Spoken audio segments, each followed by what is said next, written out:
Australian people have been so freaking quiet, but this guy is doing the Lord's work to bring some attention to them as well. He is online spewing a rhetoric that has been going on for quite some time now, that it's not only attached to Australia or Australians. This is something that has been said by so many palm colored people when it comes to other people coming into their country.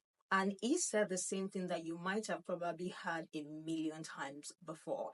He said their government is not doing anything because immigrants are now coming into their country and taking their job. He is a 21-year-old Australian guy who has been finding it very difficult to get a job. So the reason why he's not getting that job is because there are so many immigrants in their country and they are the one responsible for him not being able to get a job, basically. If you have had this conversation before, you already know how it goes. It's not something very new. They have a way of saying it like, if you can't do something, you blame it on the immigrants. The immigrants are not in the country for free. They spend a lot of money. Even if you are there to study, you're paying like times two, times three, times four of what the indigens are paying. Of why are you making this a drama? It has been going online and they have been talking about it. I've put together his video, so without wasting much time, let's check out the guy claiming that immigrant coming to Australia is the reason why he has not been able to get a job.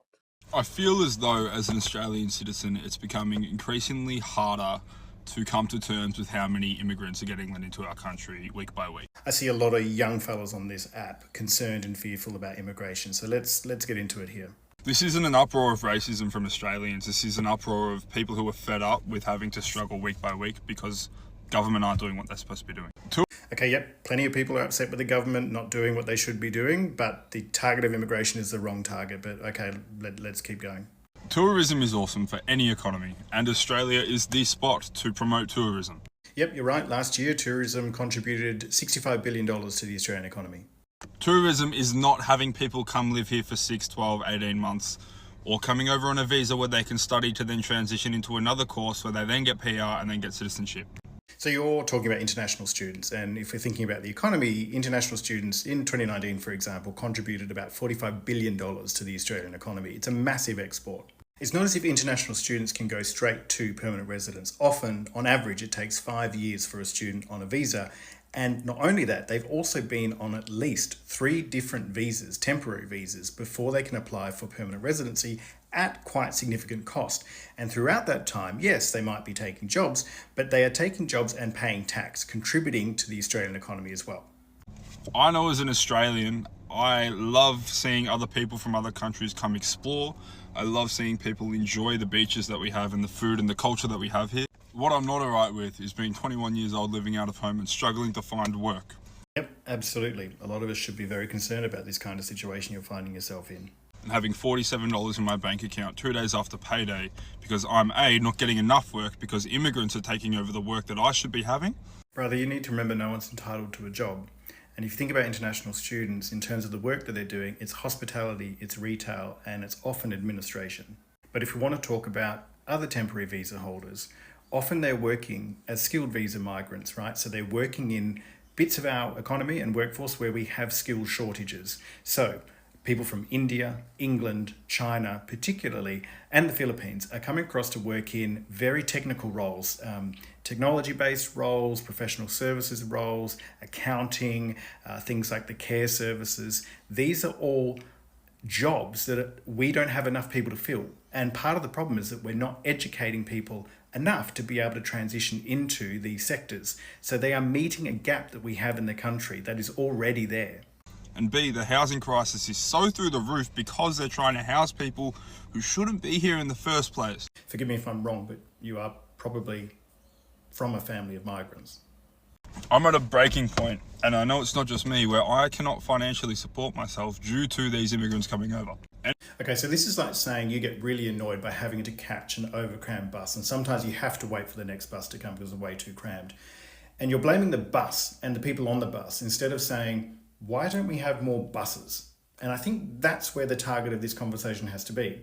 In the 2021 census, nearly 10%, or actually over 10%, of private dwellings were found to be entirely vacant. That's more than 1 million houses across Australia with nobody living in it. Now, there are multiple reasons why that would be the case. Sometimes they're in between tenants or whatever it may be, but sometimes they're landlords sitting on property, speculating on price and waiting to see if they bide their time to sell or holding on to things until their land values increase. So the question has to be asked, why is that able to be the case? But also, why the hell is government not building more public houses at either the state or federal level? And why are governments not prioritising that? Instead of blaming immigrants, blame the people who have literally billions of dollars to solve this issue and are not. Anyone who's gone to uni or study economics, price and demand, you've got 10,000 people coming over every single week. The demand for things are going to go up, shafting prices up. It's basic. Yeah, but as per my previous point, you have to also talk about supply. Economic. It's unfair that 21 to 25-year-olds are struggling, not getting to live their best years of their life because we are financially fucked because other people are coming into our country. But this just isn't the case. You've just been given someone to blame for why you feel the way you do, and it's entirely inaccurate and will uphold the power and control of the very same people who are putting you in the situation you find yourself in now. I might hold your hand when I say this. Immigrants don't steal your jobs. They do the jobs you don't want to do that support your lifestyle. What do you guys think? Like I said, this is a common rhetoric. It's not new. It's almost sounded like a noise to so many people's ear because, yeah, this is something that has been said not only by them but other countries as well, saying, oh, these people are the ones stealing their job, they're the one taking up their job, and they still would not do that job. Like, literally, they still wouldn't do that job. There was a video I posted of a girl in the UK talked about what happened when they sent the immigrant out of the country and then they start begging them to come back because people couldn't eat. The markets were empty because these are the people who work on the farm. These are the people who do the job that these said people are not going to do. But they are still going to come online to come around.